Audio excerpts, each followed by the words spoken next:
professor of Electronics and Communication Engineering Department.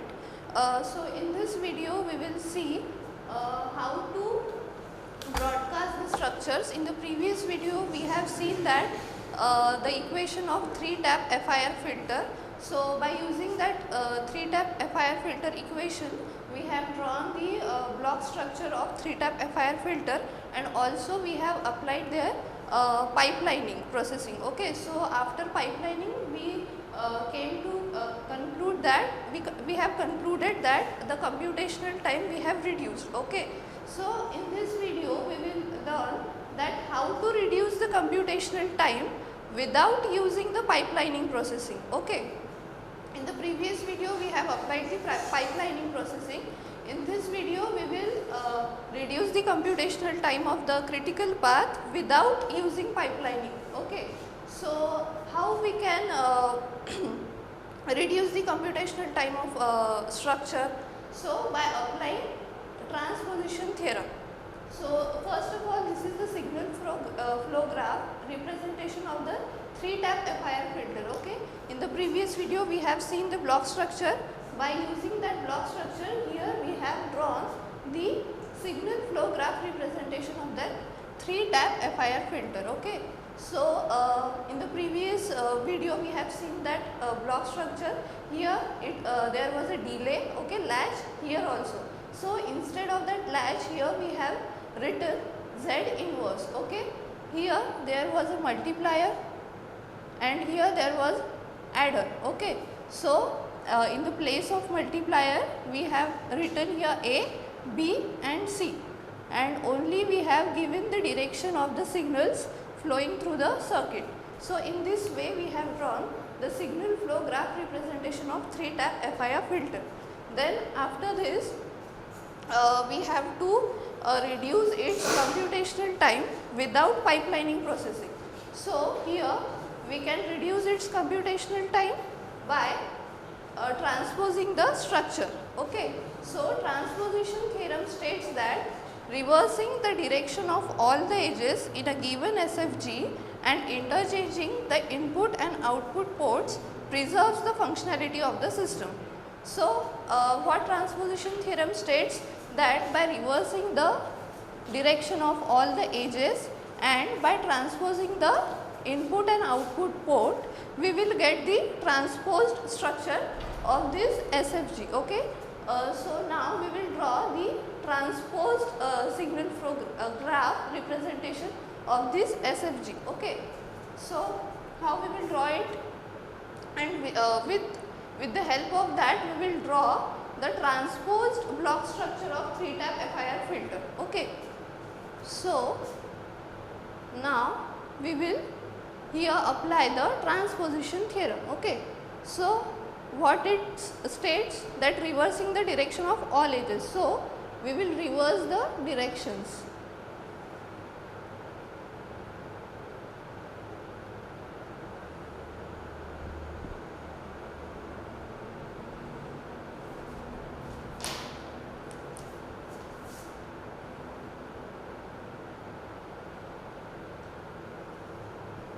Okay, see, this signal flows from this node to this node. Okay, so here in transposed SFG we will draw the direction of the signal or edge from this node to this node like this.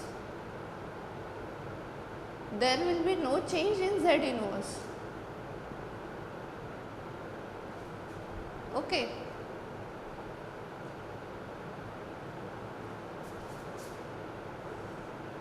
See here, this signal is flowing from this node to this node. Okay, so here we have drawn the signal from this node to this node. This means that we are reversing the directions of all the edges.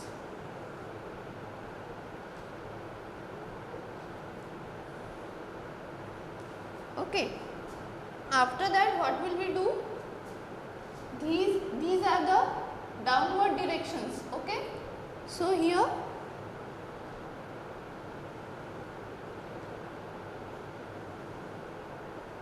we will draw the directions in upward directions. Okay, and coefficients will be the same as in the SFG.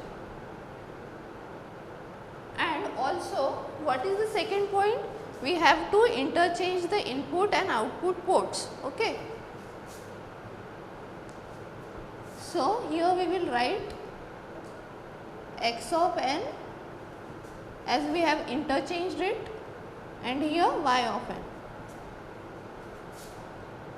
So, this figure represents transposed SFG of FIR filter. Okay. So, what will we do next? We will draw data broadcast structure from this structure. Okay. So, see, in the paper we have to draw data broadcast structure from this transposed SFG only, but to not get confused, we will compare this and we will draw the data broadcast. Okay. So, let us draw the transposed data broadcast structure. Okay. So, data broadcast means we have to draw the block structure only, but in a transposed way. Okay. So, first of all,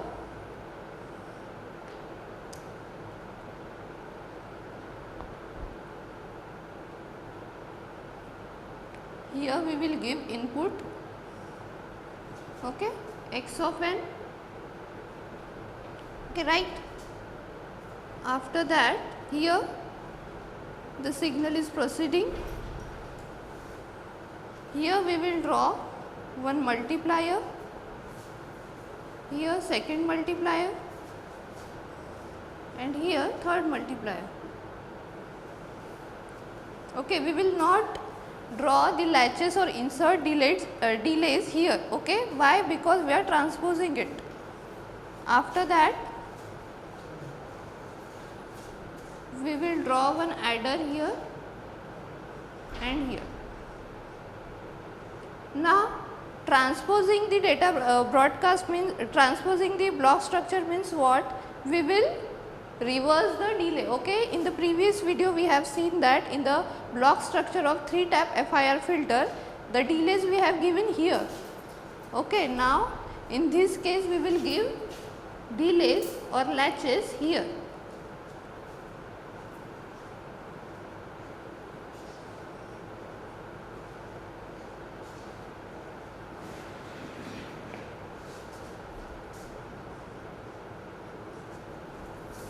Okay, now we have to give coefficients here. So, A, B, C, we will not give A, B, C here, we will reverse it and we will write C, B and A.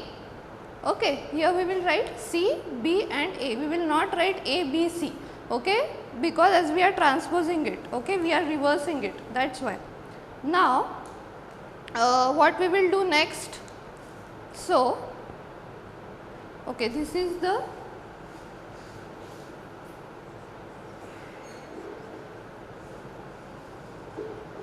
transposed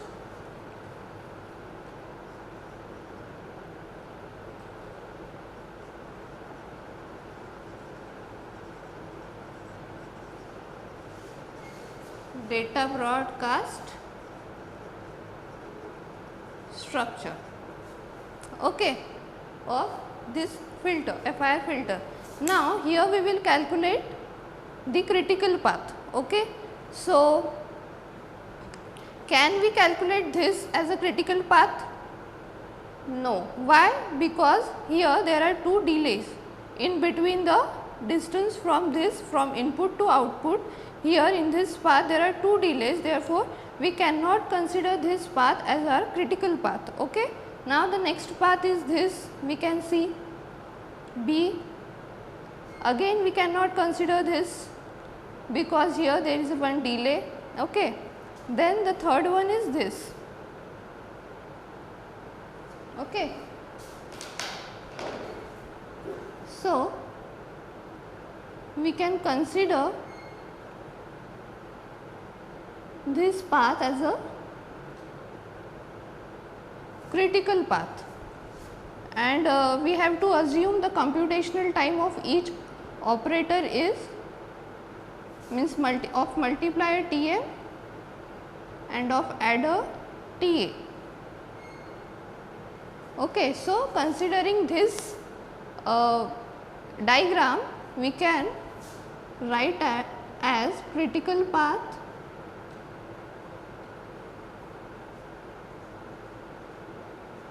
or the sampling time of critical path will be T m plus T a.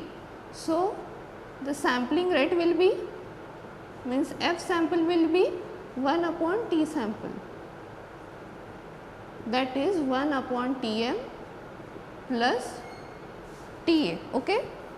So, before this we will see how this structure gains the equation that we have written in the previous block structure. Okay.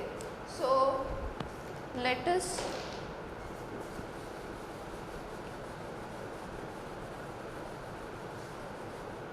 see how we will obtain the equation of 3-tap FIR filter from this transposed data broadcast structure of 3-tap FIR filter. Okay. See, now here there is a signal, we are giving input x of n. Okay. So, this is coming here. So, here we can write as x of n. Okay. Then after multiplying, at this stage we will get c into x of n. Okay. So, here we can write c into x of n. Then again this signal is going here, and after multiplying with b, this will becomes x of n into b. So, here we can write b into x of n. Okay. But this signal that we have got here, c into x of n, this will proceed here, and here what is there is one latch. Okay. So, after this latch or delay here the equation becomes c into x of n minus 1. So, at the next step we can write as c into x of n minus 1. Okay. And here what we can write, x into n plus b. Okay. So, at this point we can add these two equations, okay, or numbers. So, here we will get b into x of n at this point. Okay. Then further this equation will proceed, and again there is one delay. Okay. So, now after introducing this delay, this equation becomes c into x of n minus 1 minus 1. We can also write it as x of n minus 2. Okay. And also here there is, we will add one delay. So, b into x into n minus 1. Okay. So, at this point we will get this equation. Okay. Now, this input will proceed here and go here at this multiplier. So, after multiplying with the coefficient a, here at this point we will get a into x of n. Okay. And this equation plus this equation we will get at the last a into x of n, and is equals to y of n.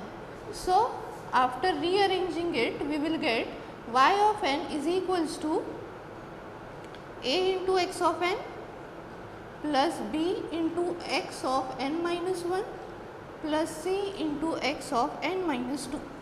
This means that we have gained the same equation that we have considered for the block structure of 3-tap FIR filter. Okay.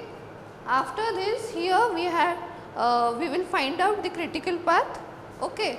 So, we have already found out the critical path, and the critical path is this one. Okay. And the computation time we have obtained is Tm plus Ta. That is why the sampling rate will be 1 upon Tm plus Ta. So, after applying the transposition theorem, we can conclude that without applying pipelining processing also we can reduce the computational time of the critical path in the 3-tap FIR filter. Okay, we will see about the fine grain pipelining in the next video. Thank you.